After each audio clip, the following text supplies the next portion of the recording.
And when you're talking about the fight against separatist propaganda, my question to you is, what, in your view, are the biggest historical distortions that have been pushed in textbooks or public discourse, and how do they impact cross-strait relations today, as well as how the people of Taiwan identify themselves? Maybe I can introduce what the textbook in Taiwan educated Chinese history.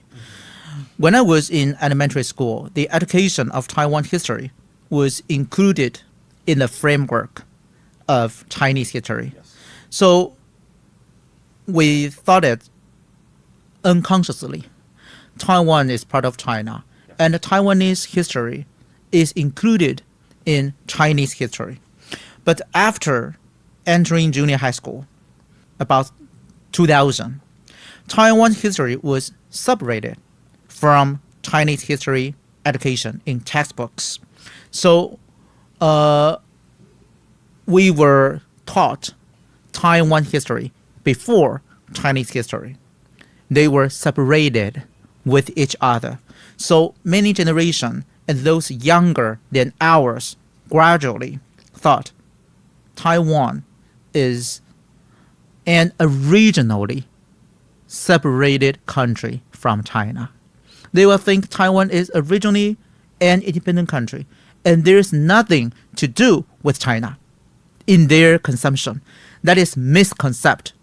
I think we talked about it last time when we met, how now they try to frame the Qing dynasty as, just one out of a series of many foreign or external rulers. Yep, because, since 2016, when Tsai Ing-wen took on her presidency, she demanded the education system to eliminate Chinese history education. So in my times, Taiwan's history and Chinese history were just separated from each other, but we still have Chinese history education in the next year of high school. But Tsai Ing-wen just eliminated education of Chinese history. So now it's Taiwan history, East Asian history, and world history. East Asia history, yeah. So Chinese history has been fragmented into Asia East history. So for my generation and those older generations, we will have a concept, we will have an understanding of Chinese history that there are many dynasties. There are many dynasties within 5,000 years in Chinese history, and all of them share with the same idea or the same concept of great unity, of great unification as a Chinese nation.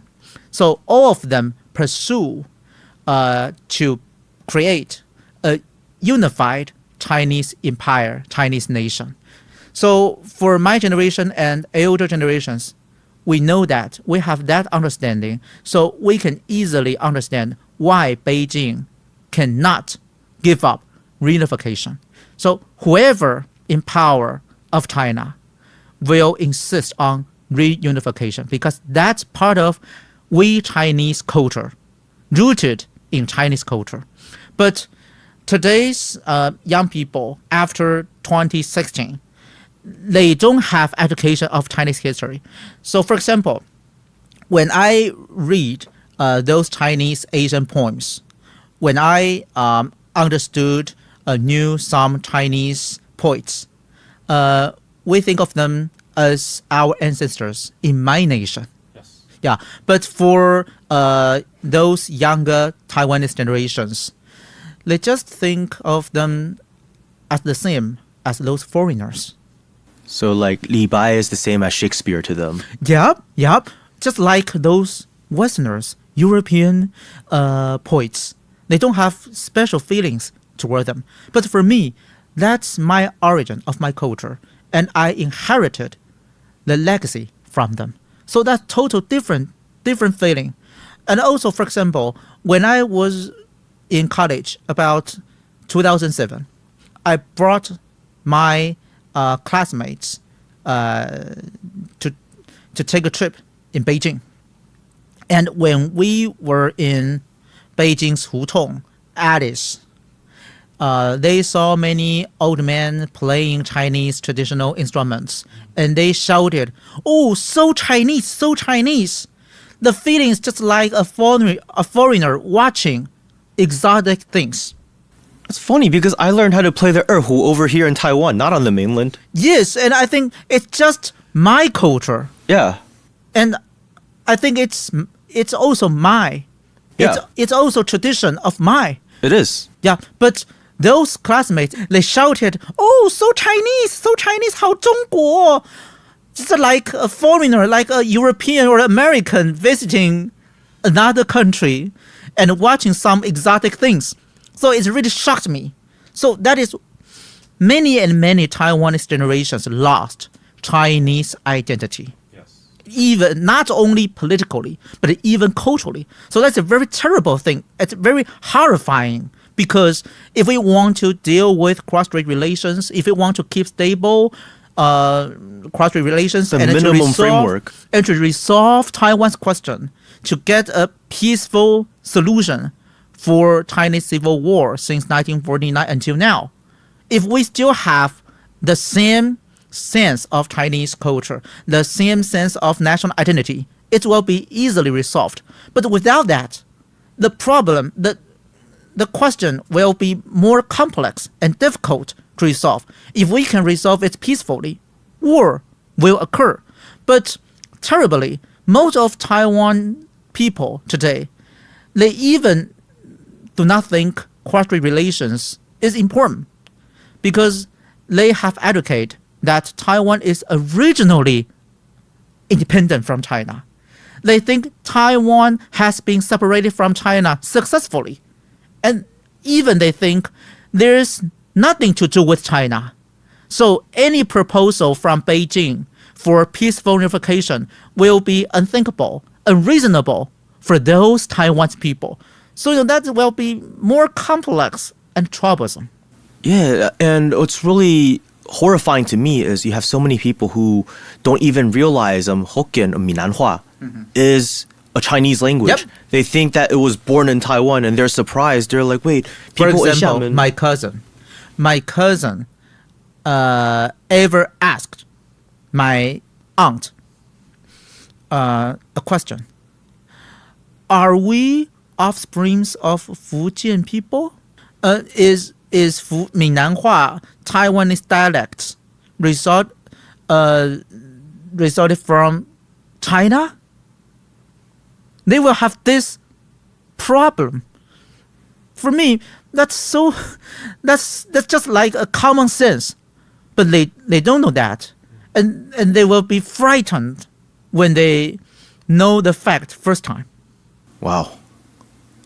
Yeah, as a child, I was just told this language was brought over to Taiwan by the early migrants from southern Fujian. No question Yes. about it. Yeah, my ancestors moved from Chinese mainland from Fujian about 300 years ago. Ming Dynasty, right? Yes. Wow. Because my mom's side came in the Qing Dynasty. Yeah. So it's funny. So like my mom's My side of the family. ancestors came to Taiwan about the mid 17th century.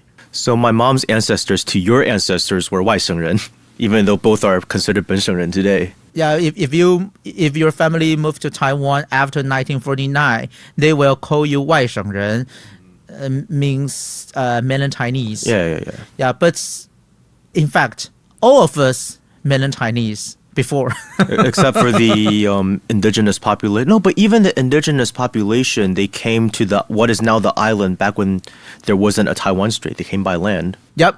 So it's interesting because now these people talk about Taiwan. Oh, we're equal parts. Taiwanese culture is a sum total of Chinese culture, Dutch culture, Spanish culture, Japanese culture, and just because these different empires or foreign powers have ruled Taiwan in the past, but it's like, what about the people? It's not just a piece of bare land. It's the people on the island. And the fact of the matter is, Taiwan, as we know it today, was built up by people who belong to Chinese civilization, who built up Taiwan as a part of Chinese civilization.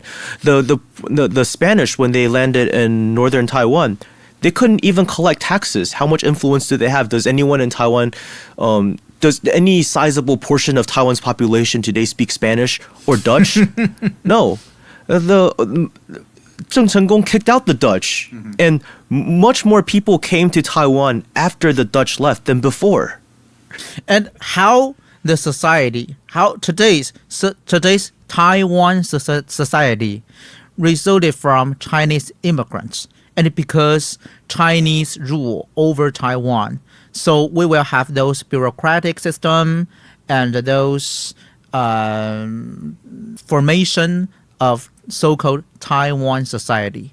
So if we really talk about Taiwan history should be based on people's economic, cultural, political system, not only based on those so-called Taiwan's animals or just the island of Taiwan itself.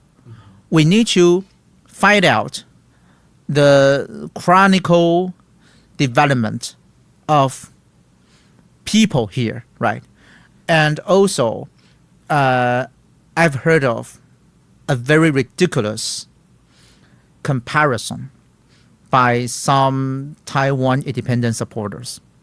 They said Taiwan is just like a woman who made up with many men, including Spain, Dutch, Japan, America, and China. And all of these men gave some origins to me, to Taiwan. So Taiwan has many branches of culture, many elements. So China is only one part of Taiwan's culture. Very ridiculous. It's not just it's disgusting. It's They disgusting. compare It's Taiwan undignified. to a woman, you know. But even then, talking about a woman like that is very undignified. And you know, in this case, they just justify Japanese colonial period in Taiwan, right? Yes. They gave legitimacy to Japanese colonial administration.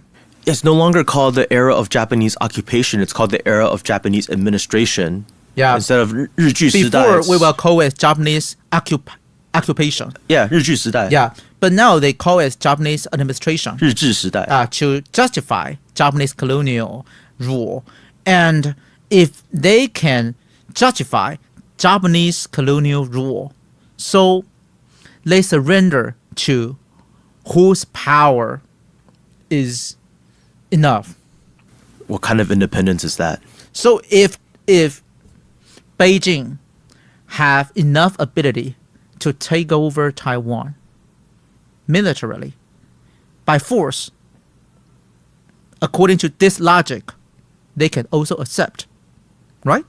Because they compare Taiwan to a woman, and so many men making love with me. Okay, you are great enough. Your power is enough, so you can take over me, just like that, right?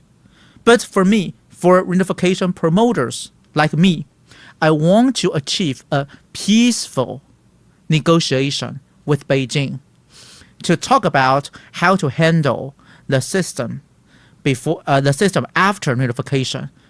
Yeah. So that's different. I don't see it as, this is a very powerful foreign entity that's coming into me, or I don't think of it like that. I think two separated parts of a single whole coming back together. We are one family. Yeah. So there is no problem about who win, who lose. Mm-hmm. It's just like one family separated because of civil war. Now talk about how to reunify.